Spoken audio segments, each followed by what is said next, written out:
Notice, in accordance with the new copper regulations, this episode of Quoth the Raven is intended for ages 16 and up. While some of the content we will feature is kid-friendly, the context of the episode is to address adults and inform them of said content for them to research as consumers in service of their youth. In other words, parents, grandparents, aunts and uncles, teachers, librarians, etc. There is the possibility of adult language present on the episode as well. Rated TV 16 and up.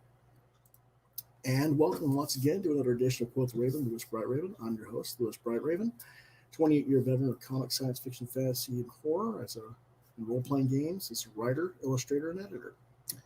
And we're having a Tuesday night special comic reviews because I had so many books to review this week that I couldn't get them all done on Monday.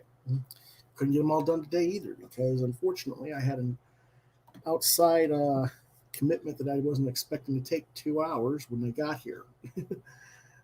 First, they were an hour late from when they were supposed to be here, and then they took an extra hour. So we're going to do as much as we can and get to the reviews straight away. We're going to start with Kaiju score number 3 from Aftershock Comics at $4.99. The writer is James Patrick. Artist is Rem Brew. Genre is crime noir monster mash.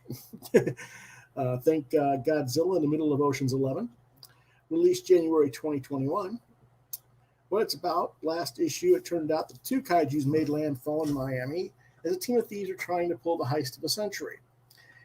Now, the leader who expected only 1 kaiju, and of course these 2 kaiju hate each other's guts, so he has to adjust to things on the fly and make this happen. And when he does, of course, the guy who was added to his crew by the person who had hired them to begin with betrays them. The story's fairly predictable, and the story's plot is as fluffy as cotton candy. You really have to turn your brain off with this comic, otherwise your head's going to hurt. A lot. But it is a fun story for what it is. Recommended for ages 16 and up, rating 3 out of 5 stars. Let's take a look at some of the artwork.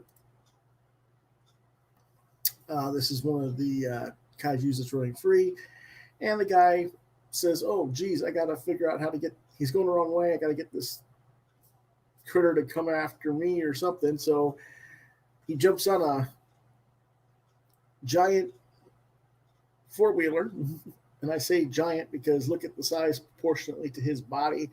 That's quite a big 4-wheeler there, in my opinion, but okay. And he goes and chases the thing and then confronts it and talks to it face to face and says, hey, come on, I need you to come back towards me and do whatever I need you to do. And of course, somehow he does talk to it and get it to do this. And it pulls out and trips over this wire that somehow pulls out the safe that, or the vault that what they're trying to get at is in. Makes no sense whatsoever, but okay, whatever. It's cute. And as you can see, there goes the vault crash, and it's dragging the vault with it behind it on its ankle, which I thought was rather foolish, but okay. And my cat is here to say hello because he wants attention. And, here's the guy saying, hey, we pulled it off. We're going to get the stuff out. And so now one guy gets betrayed and sticks him with the knife and kills him. And now he's going to try and steal the whole vault for himself and run off, basically, and leave the other ones holding the bag with the guy that hired them ready to kill them if they don't pull this trick off.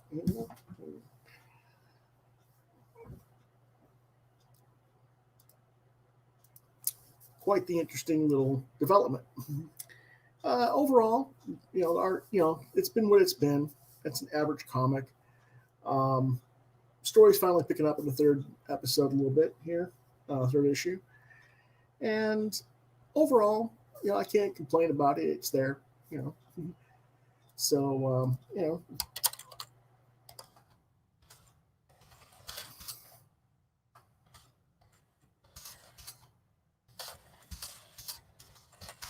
sorry about this. Got to type in some stuff here.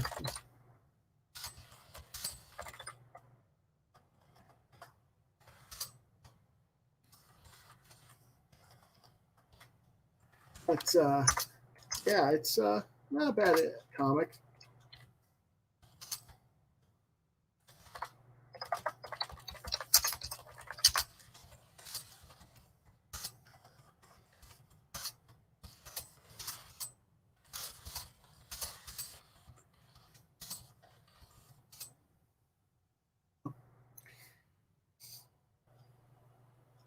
Let's go ahead and move on to the next one. And that is Resonant number 6 for $3.99 by Vault Comix. Ted Davies Artistry says hello. Hello, Ted. Nice to see you. Hope you're doing well. Writer is David Andrew. The artist is Skylar Patrick, who is a new artist to the book. Colors are by Jason Wardy. The genre is supernatural horror. It was released in December of 2020. As I said, I fell behind on my books, so I'm trying my best to go ahead and get them caught up. And what it's about is with the family that we've been following in this story divided, the book kicks into high gear.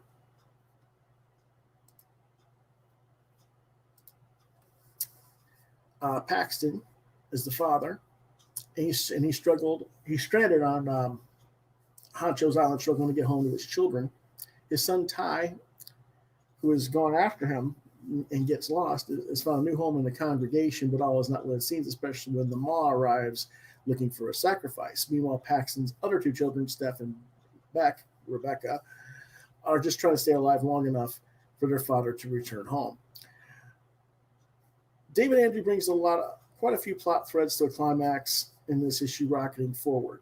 The cause for this dystopian version of our world is still untold, but the basics have been laid out, and the story is more focused on the characters rather than the world building. What stands out in this book is how the real horror comes not from the ways of Resonance, but other people, much like zombie stories like Dead World or The Walking Dead. This is especially true for Honcho, the Ma, and the congregation. The last one is the creepiest of the bunch, as their religious zealotry or idolatry seemingly gives them no conscience to bear. On the surface, it's like a church gathering, but there's always something weird about it, like it's too shiny and clean. This issue finally has the Holy Rollers showing their true colors, and while it's been a long time coming, the reveal seems to pay off so far. As I said, artist Skylar Partridge steps in as artist, and the book does not suffer or miss a beat with the handover. While I do think the original artist, Alejandro Aragon, is a better overall artist, Partridge's style does have the same flavor and is a respectable addition to the book. Recommended for ages 16 and up. Rating 4 out of 5 stars. And here's some of the art. And this is the congregation. Whee!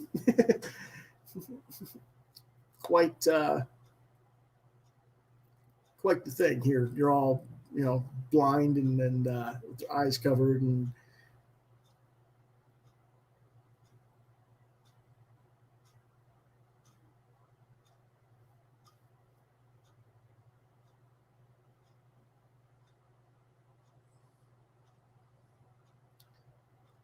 it's quite the thing, though. They just said, there's a third option, and they're going to try and sacrifice him, of course, to the congregation tie here. So quite interesting development. And then this is Becca. She's left the house to try and get some supplies, and she comes up against a bear and sprays it with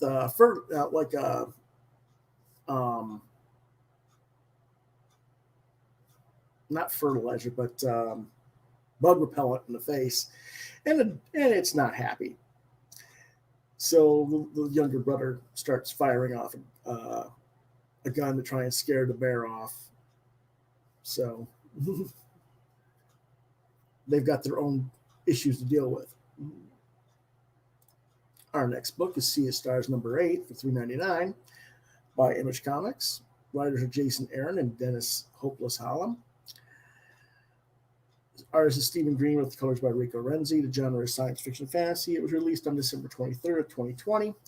And what it's about, Caden, the son, is on the run in the wild heavens while shark-riding warriors, a giant mysterious Leviathan, and his own space-ravished and possibly crazed father are in hot pursuit of him. He must now decide if he can trust Dala, his only companion, but what is a dark tragedy that left her banished from her people. Well, truthfully, I'm pretty nonplussed about this series at this point. There's nothing inherently wrong with the book. I'm just lost interest. Don't have much else to say about it. I've been giving the book 3 to 4 stars consistently, and that's about where this issue lies as well. I think when this arc is over, however, I will cut the series loose. Recommended for ages 13 and up, I give it 3.5 stars. We'll go on to the next book, which is Stake Number 1, new series, $3.99 from Scout Comics. Writer is David A. Byrne. Artist is Francesca Fattini. Letterer is Joel Rodriguez. The genre is horror, and it was released January 13th of 2021. What it's about, this series thrusts us into a world where vampires are all too real. 3 years ago, they revealed themselves, and there's been chaos since then. Angel, now known as Stake, got hit personally, and she is back for vengeance. Plus, she gets lots of social media hits for killing quote-unquote unregistered vampires. A member of the Vampire Hunting Union, and with some help with a very special ally, that would be the chick with the sword on the cover. Stake is out to take down every bloodsucker she can. Personally, I think it's Faith from Buffy the Vampire Slayer. It's got that same vibe to it. Byrne's writing does not explain his world's vampires yet, and to me, he doesn't take the world far enough from past concepts to make it his own unique thing yet. The one thing that sort of does deviate it from the Buffyverse type book is that Stake has that guardian angel vampire or whatever that she is who has her back, and that's the chick on this with the sword on her cover. We'll see where it goes, but so far it feels like a redux. Artistically, Francesca Fattini's work is what is keeping my interest so far. I kind of wish the whole book was more like the cover in full color, but the black and white interior with gray washes and spot colors are certainly effective, and had it been in full color, perhaps the book wouldn't be as effective, so I will concede the process to the artist. It's a reasonable first issue, but writer David Byrne is going to need to pick up that baton and run with it. Don't try to blow me over with a so-called wild ride. Get to the meat and potatoes of your story.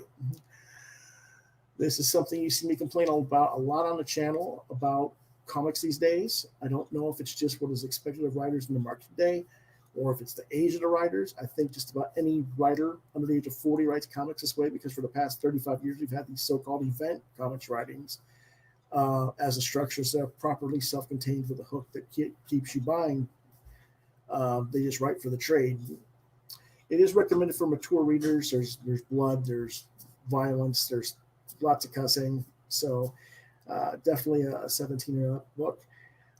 And it is 3 out of 5 stars. Let's take a look at the artwork.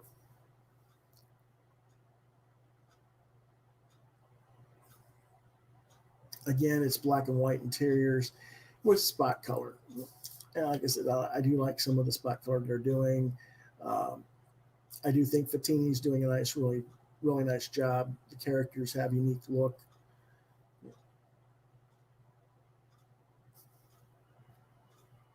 I like the bottom middle panel of the second page with the highlighted shadow effects at the bottom as we're looking at the screen.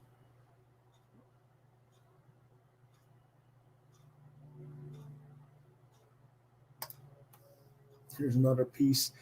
She has basically set herself up as bait for 2 ambulance drivers who are vampires, and she thought she could get them by herself, and they overpowered her, and she's like, okay, last chance, give up. And they're all like, what is she going to do? Well, okay, I read you your rights, I gave you your chance, and now the whole top of the ambulance gets ripped open, and there's our guardian angel vampire. Did you read them your rights? Of course. They just ignored them. Good. And then she just destroys them. The next book is Sympathy For No Devils, number 4 for $3.99. The publisher, it says $3.99. It might be $4.99. I'm not sure. I don't have the book right hand off me, so it might be $4.99, but I'm going to say $3. If someone has gotten the book and it is 4, let me know, because I just don't have it handy to check. Publishers Aftershock Comics, writers Brandon Thomas, art by Lee Ferguson, with colors by Jose Villarrubia. The genre is supernatural action adventure and it was released in January of 2021. What it's about: Winston Wallace, the last human in a world of monsters, an ex-cop, is about to get into a major fight with his ex-partner who has screwed up his marriage and is now on a take by the mob as they try to solve the murder of a colossal, which is one of the monsters that was in the earlier episodes or issues. I tend to call these episodes now because these comics are written like television more than they are comics. And it just makes me think of episodic instead of comics. Anyway, once their little fight is resolved with each other and they get over to each other's hubris as well as their own, they realize who has set them up for the whole thing, which is Winston's assistant, who thinks he's going to hook up with the mayor if he does this weird setup. When the mayor rejects him, the assistant murders the mayor and commits suicide before Winston and his partner can get to there. But that only opens things up to the real murderer, who was a shape-shifting demon who had taken the shape of the woman who had hired Winston in the first place. Confusing? Yes. Yes, it is, especially if you're reading it as a single issue. Again, this whole writing for the trade business makes the story weak. It'll probably read a whole lot better as the trade for however many issues the arc will last, or series will last. That having been said, the overall work has been consistent throughout the series, and I really don't have a problem with it.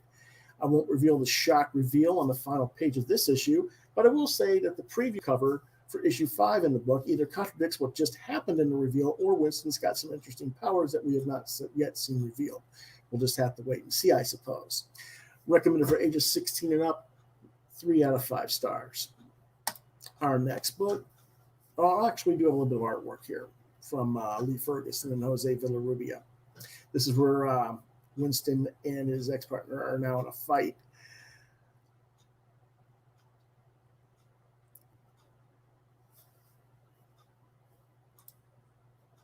And that's when he figures out his partner, his assistant, is the one who set them all up, Floyd. And Floyd has now gone to the mayor's office and given them all the information. And it's hilarious because the mayor kind of has the hots for Winston.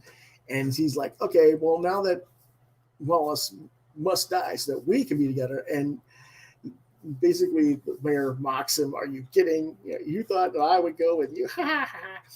And okay, well, I guess I was wrong. So I will blow you away.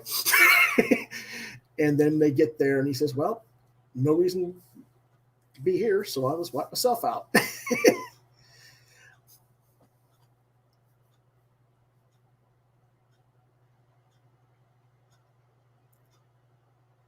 And then when they go outside, they come up with the real killer with the net, but I'm not going to reveal that. Now the next book is Usagi Yojimbo, Wanderer's Road, number 3, for $3.99. Publishers IDW Publishing. Writer artist is Stan Sakai, with colors by Rhonda Pattison. Genre is anthropomorphic samurai adventure. Released January 2021. And what it's about: Zato Ino, the blind swordsman pig who Usagi cut the nose off of the last time they met in an earlier run of, I'm not sure if it's part of Wanderer's Road or the regular Usagi series. I've been reading both of them at the same time, but regardless, he returns for revenge. Only Usagi's lizard companion Spot rescued Zato Ino at the beginning of this issue from a marauder attack.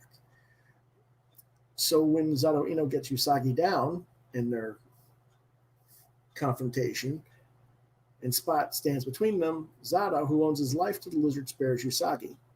Afterwards, Usagi sends Spot on his way to be a companion to Zato, as he feels Spot would be better suited as a companion to the prideful blind warrior. As always, Stan Sakai tells the best stories in comics. Why this isn't the best-selling comic in America, the comic brand, and Usagi Yojimbo, whether it's Wanderer's Road or the regular series. Why this isn't the best-selling comic in America, I just don't I guess I'll never understand it, because it really should be. It's really the perfect comic for all ages. Recommended for 10 and up, 5 stars. Let's look at some of the artwork.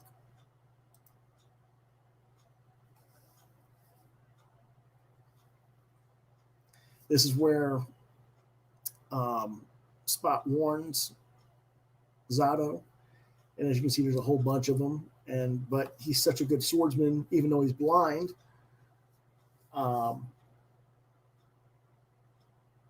He can take them all out by himself if he's not ambushed.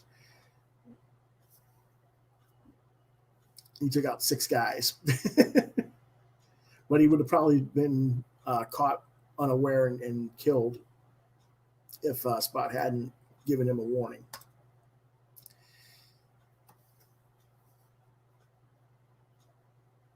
Now they're all fighting in the dark, and of course, in the dark, it's fairly equal, as Usagi can't see any better, really, than Zato can. And they're fairly evenly matched.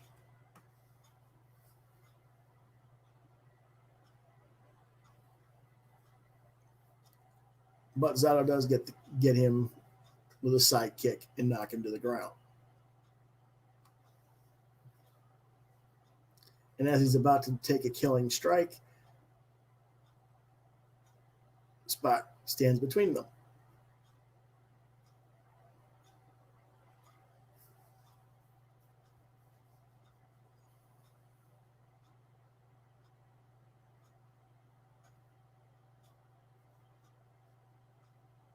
And that's when Zato decides that, well, he saved my life, I owe a life, so I'll give him yours.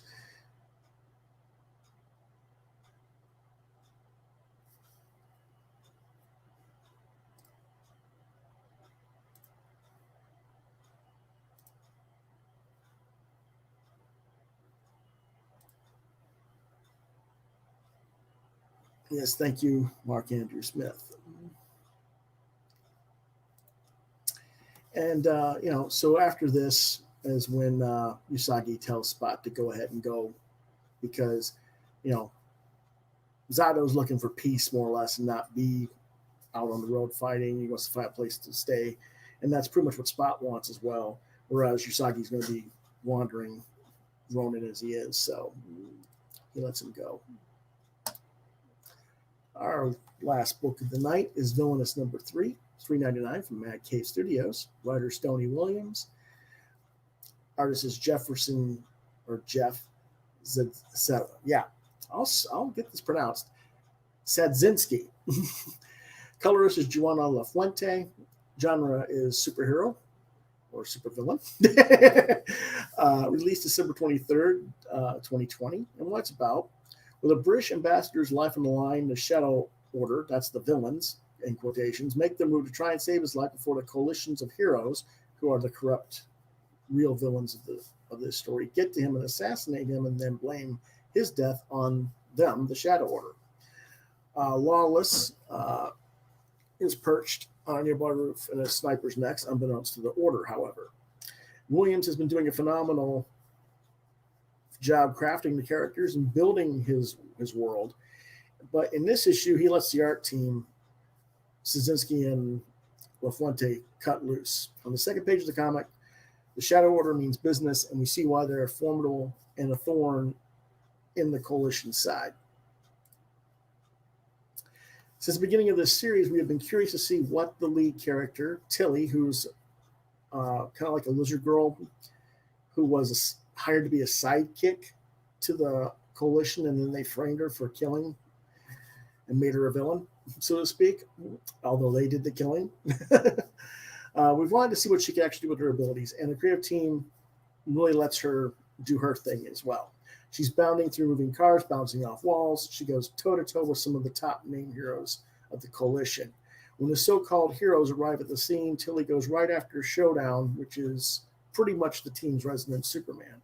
For being a sidekick character, Tilly has some great synergy with the Shadow Order, working in tandem and following orders. She's a true beast in battle, and not something that we weren't expecting based on what we had seen of the character so far. And Straczynski betrays us with Tilly leaping at the enemy with fangs bared and claws drawn. The character looks equally terrifying and cool. The battle scenes are just really well done throughout the book. Williams takes over at the end of the story, or in the issue story-wise, to further the story, and of course he leaves with a trademark cliffhanger, which is nice. It's actually done issue by issue with a trademark cliffhanger that makes you actually want to buy the next issue and not wait for a trade. While this issue may have been where the art team got their turn to showcase their talent, Williams does balance the characters' personalities throughout the first epic showdown between the Shadow Order and the Coalition of Heroes. And the best part is that as the story progresses, we're still trying to figure out how the Shadow Order are ever going to reveal the Coalition as a true evil to the rest of the world. There are a lot of good independent comics out there, right? Doing comics like Mad K Studios, who are showing audiences that DC and Hero not only don't have a lock on the superhero genre, but that DC and Marvel comics are frankly stale and boring by comparison. Ages 13 and up, rating 4.5 stars out of 5. Let's take a look at some of the artwork. This is the Shadow Order coming in to try and rescue the British ambassador. Only they found out it's a duplicate or decoy.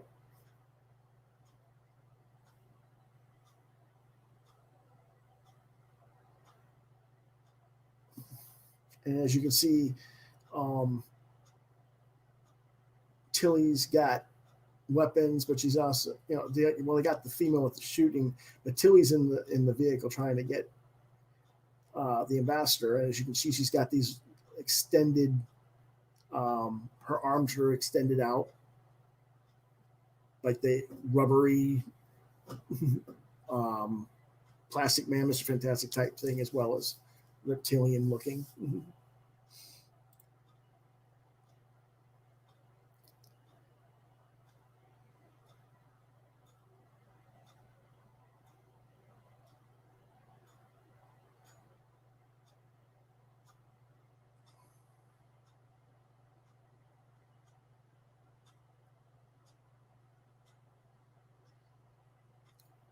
Of course, they didn't succeed here. That's because of course, they killed the ambassador. Now they're going after the Coalition, who's trying to frame them. And as you can see, Tilly is like leaping out at showdown, jumping out of the back of the car window.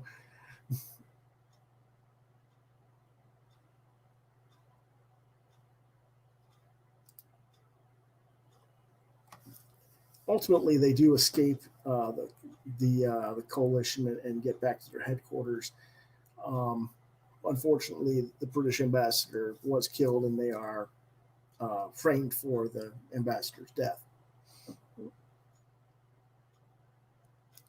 But what they figured out is that the head of the Coalition wants to start a war between various countries, start World War III, basically, where they can then take over.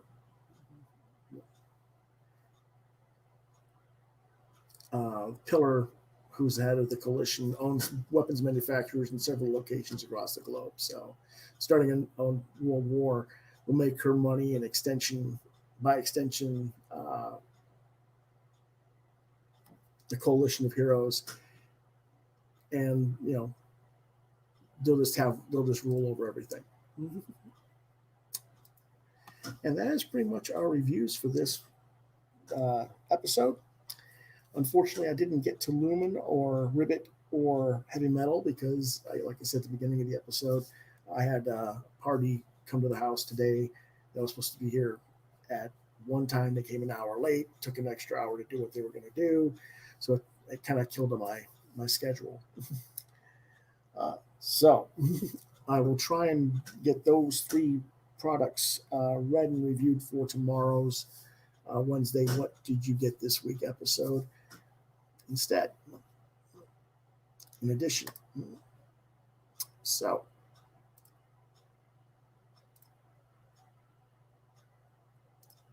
with that being said,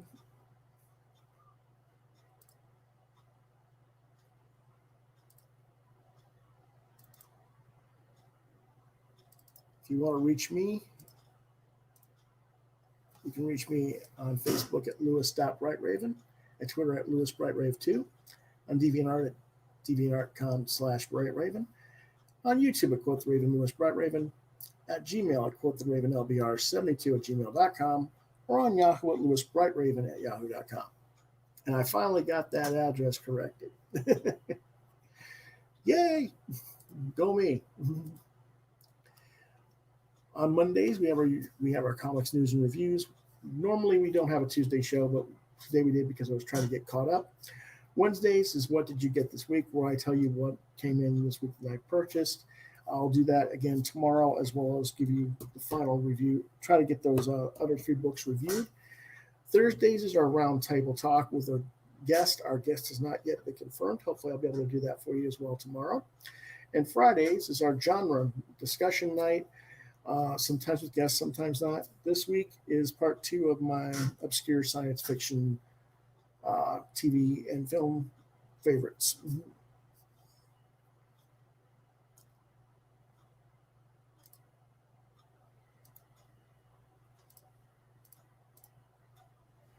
And with that, I will bid you guys adieu, and I will see you guys next time. See you on Wednesday.